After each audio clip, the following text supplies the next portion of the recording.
नमस्ते विद्यार्थियों, DG school में आपका स्वागत है। विद्यार्थियों, हम सामाजिक विज्ञान विषय के अंतर्गत 8वीं कक्षा के इतिहास का अध्ययन करते हुए आपके छठे चैप्टर जिसका नाम है 1857 की क्रांति। तो अभी हम 1857 की क्रांति पे चर्चा कर रहे हैं और आज जो आपके सम्मुख में वीडियो लेकर आया हूँ, इस वीडियो में मैं 1857 की जो क्रांति है उसको स्टेप बाय स्टेप समझाने का प्रयास करूंगा कि 1857 की क्रांति का आरंभ कैसे हुआ, कैसे कैसे भिन्न भिन्न क्षेत्रों में फैला और इसमें किन व्यक्तियों की, किन क्रांतिकारियों की और किन अंग्रेज अफसरों की क्या भूमिका थी। तो सभी बातें हम लोग स्टेप बाय स्टेप समझने का प्रयास करेंगे। तो विद्यार्थियों देखिए, सबसे पहले हम लोग बात करते हैं 1857 की क्रांति का आरंभ और प्रसार के बारे में। तो इसमें हम लोग जानते हैं कि मामला हुआ था मिलिट्री कैंटोनमेंट में, छावनी में कुछ कारतूस को लेकर। और वो जो कारतूस थे, उन कारतूस के बारे में कुछ अफवाहें, कुछ सत्यता कि उन कारतूसों में जो है गाय और सूअर की चर्बी थी। तो सैनिकों ने उन कारतूसों के इस्तेमाल से इनकार कर दिया था और पहला इनकार हुआ था विद्यार्थियों 34th रेजिमेंट, जिसको बोलते हैं बंगाल नेटिव इन्फेंट्री, BNI, है ना। स्थान का नाम बैरकपुर, जो कि मुर्शिदाबाद के पास है। तो 34th रेजिमेंट का एक जवान जिसका नाम था मंगल पांडे। आज मंगल पांडे हमारे लिए श्रद्धेय हैं, आज हमारे स्वतंत्रता सेनानी हैं, लेकिन उस वक्त वो ब्रिटिश आर्मी में एक सिपाही की हैसियत से थे। ठीक है, तो उन्होंने मना कर दिया कि मैं कारतूस का उपयोग नहीं करूँगा। आगे क्या हुआ देखिए, ये हमारे 1857 की क्रांति के महानायक मंगल पांडे जी की तस्वीर है। और ये तस्वीर विद्यार्थियों, मैं प्रयास करता हूँ कि जो भी तस्वीरें मैं आपको उपलब्ध कराऊँ वो भारत सरकार के द्वारा जो किसी स्टैम्प पे हो या कोई ऐसा रिकॉग्नाइज फ़ोटो हो तो उसको उपलब्ध कराना ज़्यादा अच्छा होता है।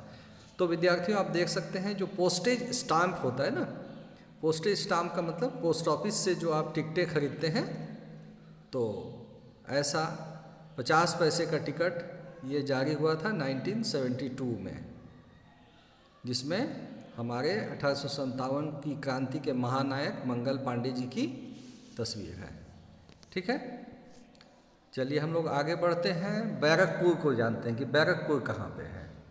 देखिए विद्यार्थियों, ये बैरकपुर स्टेशन का फ़ोटो देख रहे हैं। बैरकपुर कलकत्ते से 22 किलोमीटर दूर हुगली नदी के तट पर एक छोटा सा कस्बा है। छोटा मतलब उतना छोटा भी नहीं है ना, एक छोटे मोटे शहर के समान ही है वो। देखिए विद्यार्थियों, ये है बैरकपुर स्टेशन पश्चिम बंगाल का। ठीक है, इसको देख के लगता है कि बैरकपुर स्टेशन काफ़ी बड़ा है ना, वहाँ का इंफ्रास्ट्रक्चर काफ़ी अच्छा है। तो विद्यार्थियों, आप जान लीजिए कि बैरकपुर जो है अंग्रेज़ों की पहली छावनी थी, है ना। 1757 में पलासी की लड़ाई के जस्ट बाद बैरकपुर छावनी बन गया था।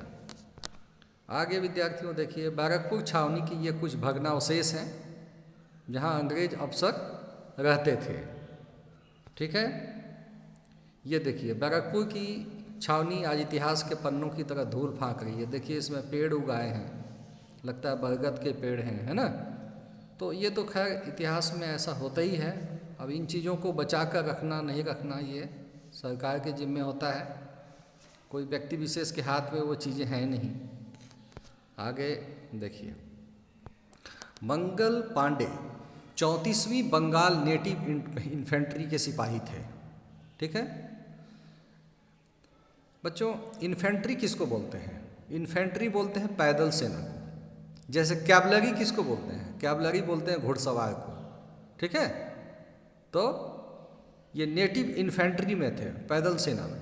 मंगल पांडे ने लेफ्टिनेंट बाग की हत्या कर दी और मेजर सार्जेंट ह्यूगसन को गोली मार दी। ठीक है, किस लिए? इसलिए मार दी कि वो जो कारतूस है ना उसका उपयोग नहीं करना चाहते थे और अंग्रेजी सत्ता से वो नाराज थे। ब्रिटिश सैन्य अधिकारियों ने सैनिकों के इस विद्रोह को दबाने के लिए पूरी रेजिमेंट को भंग कर दिया और मंगल पांडे को फांसी दे दी गई। बच्चों, फांसी देना अंग्रेजी काल में बहुत सहज काम था और कई बार तो ऐसा भी हुआ है कि बहुत छोटे अपराध के लिए भी फांसी दे दी गई है। तो खैर इसमें तो लेफ्टिनेंट बाग की हत्या ही हो गई और मेजर सार्जेंट ह्यूगसन को भी गोली लग गई थी।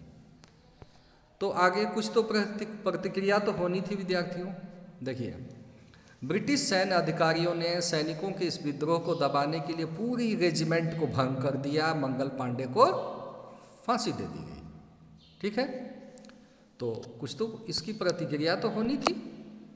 तो आगे क्या हुआ? यह सूचना जंगल में आग की तरह पूरे देश में फैल गई। और देखिए विद्यार्थियों, जंगल में आग की तरह तो फैली, लेकिन इसको आप इस रूप में भी नहीं समझिएगा कि आज जैसे हमारे सामने हम देखते हैं कि हम इंटरनेट के ज़माने में हैं, छोटी सी छोटी चीज़ जो है वो एक स्थान से दूसरे स्थान तक मैसेज के रूप में पहुंच जाता है, ऐसी बात तो नहीं थी। बावजूद उसके यह सूचना जंगल में आग की तरह पूरे देश में फैल गई। मेरठ में सिपाहियों ने 10 मई 1857 ईस्वी को खुले तौर पर विद्रोह कर दिया। चलिए, तो आपसे जब भी ये सवाल पूछा जाए कि 1857 की क्रांति में पहला विद्रोह कहाँ हुआ, तो पहला विद्रोह मेरठ में हुआ था, बैरकपुर में नहीं हुआ था। हाँ, बैरकपुर में मंगल पांडे ने अकेले जो रिवोल्ट किया था, लेकिन पूरी की पूरी फौज जो है उसने जो रेजिमेंट जो है उसने विद्रोह नहीं किया था। मेरठ में अपने साथियों को मुक्त कराकर वे दिल्ली की ओर चल पड़े। देखिए घटनाक्रम को समझिए, पहले बंगाल में होता है, बैरकपुर में, फिर मेरठ में विद्रोह हो जाता है और उसके बाद जो सैनिक हैं वो दिल्ली की ओर कूच कर जाते हैं। अब एक दिन बाद 11 मई 1857 ईस्वी को दिल्ली पहुंचकर विद्रोहियों ने अगले ही दिन दिल्ली पर अधिकार कर लिया। स्टेप बाय स्टेप समझिए बच्चों। उस समय बहादुर शाह द्वितीय, जिनको हम लोग बहादुर शाह जफर बोलते हैं, वो दिल्ली में मौजूद थे और बच्चों वो काफ़ी उम्र दराज भी थे। उस समय उनका एज था 82 साल के थे। ठीक है, सैनिकों ने बहादुर शाह द्वितीय को भारत का सम्राट घोषित कर दिया। बहादुर शाह द्वितीय ने देश भर के मुखिया और शासकों को चिट्ठी लिखकर अंग्रेजों से लड़ने के लिए भारतीय राज्यों का एक संघ बनाने का आह्वान किया।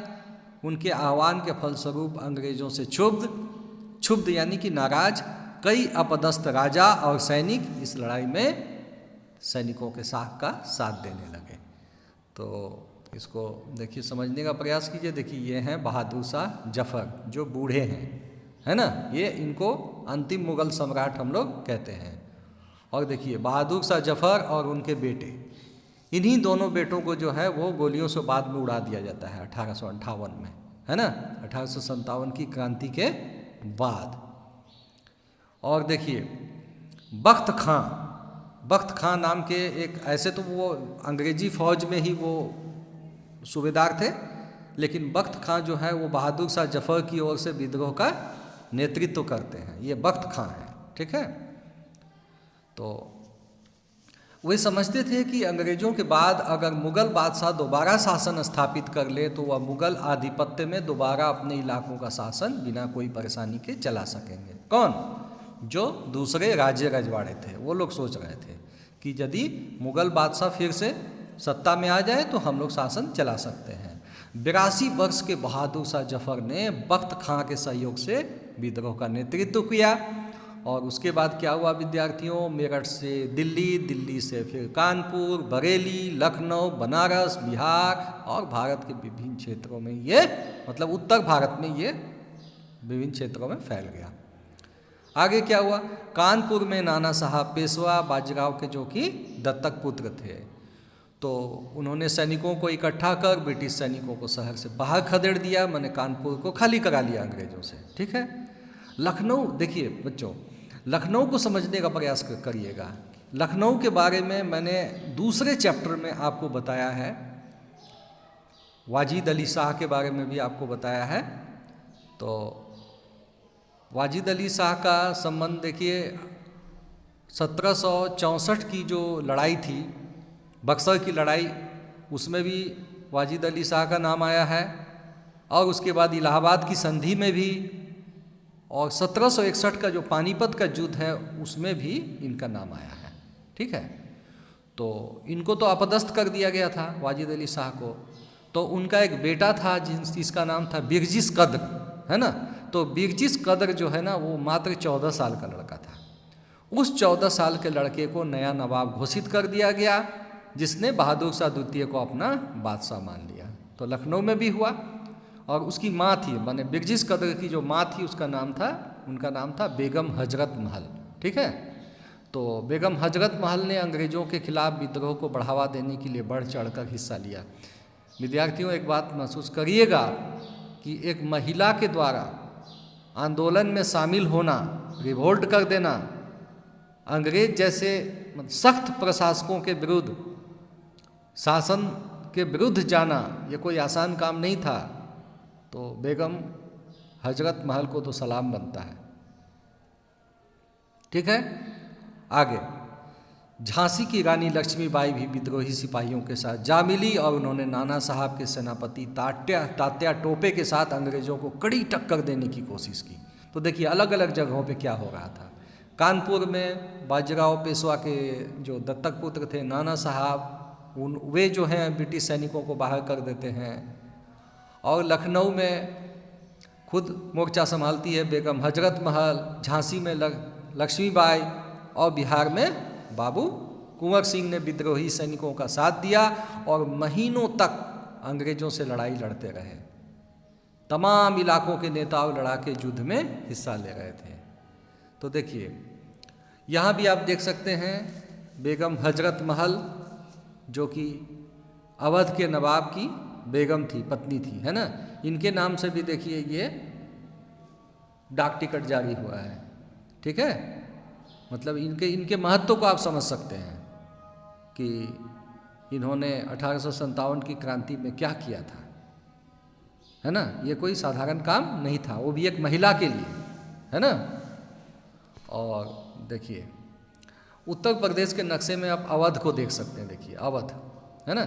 इसमें मुख्यतः तो जो लखनऊ का क्षेत्र तो है ही, इसमें इलाहाबाद है, जौनपुर है, ये सारे क्षेत्र जो हैं, जो उत्तर प्रदेश का ठीक बीच वाला जो हिस्सा है, पूर्वांचल को छोड़ दीजिए, है ना। मतलब जिधर बलिया है, गोरखपुर है, मऊ है, उस एरिया को छोड़ दीजिए। उसके बाद जो एरिया है उसको हम लोग कहते हैं अवध, है ना। तो अवध जो है ये वाजिद अली शाह का यहाँ पे शासन था, और यहीं पे बेगम हजरत महल जो है वो जो क्रांतिकारी हैं उनका साथ देती है।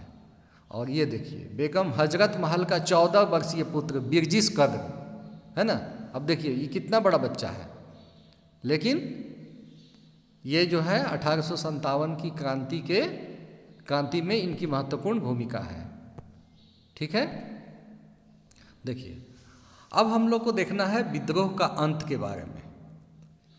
तो विद्रोह का अंत हम लोग देखेंगे, और लेकिन इसके पहले आप ये जान लीजिए कि परिस्थितियां जो हैं किस तरह से उस वक्त बदली थी। उस समय शुरुआत हुआ था बैरकपुर से, बैरकपुर के बाद वो रिवोल्ट जो है हो गया मेरठ में, मेरठ से जो है सिपाही चल पड़े दिल्ली, और दिल्ली में जो है कि उन्होंने बहादुर शाह जफर जो हैं उनको मान लिया अपना नेता, है ना। तो इसके बाद जो है आपने देखा कि किस प्रकार से कि कानपुर, लखनऊ, झांसी और बिहार के आरा, है ना, विभिन्न क्षेत्रों में जो है कि ये 1857 की जो क्रांति है उसका प्रसार होता चला गया। तो ये कोई सामान्य घटना नहीं है, इसको आप कड़ी दर कड़ी आप जोड़ते हुए देखेंगे तो आपको अच्छी तरह से समझ में आएगा। और शुरुआत आप करिएगा बैरकपुर से, ठीक है, जहाँ की मंगल पांडे को फांसी दी गई थी। और फांसी क्यों दी गई थी? क्योंकि उन्होंने अंग्रेज अफसर को मार डाला था। ठीक है, तो यहाँ तक विद्यार्थियों आप लोग समझे होंगे। और देखिए बख्त खां के बारे में भी मैंने आपको बताया। तो ठीक है विद्यार्थियों, इस वीडियो को मैं यहीं पे समाप्त करता हूँ।